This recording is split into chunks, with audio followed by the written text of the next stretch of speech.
Guys, nagluto ako ng chili paste. Kasi parang matabang eh. Hindi ko masyadong malasahan. Medyo matabang. Patikim natin sa Kayla Vlog.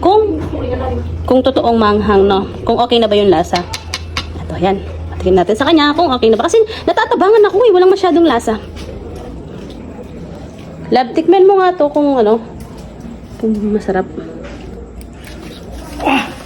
Ano? Kunti lang naman nilagay ko ah. Ano?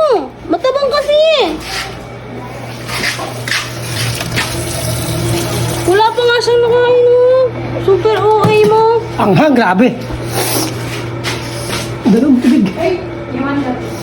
Bakit? Grabe. Matabang nga eh. Walang masyadong lasa eh. Matabang, di ba? Matabang, di ba? Paano maging matabang yung sili? Paano maging matabang yung sili? Tinikman ko matabang nga. Hindi ako naangangan eh. Ikaw yun. Matabang para sa'yo yun. Pinrate taste ko nga lang sa'yo. Tinatry ko nga lang kung maangang. Ikaw kaya. Siyempre, luto ko. Dapat ipatikim ko sa'yo. Tumalulaway ko sa anghang. Masarap na.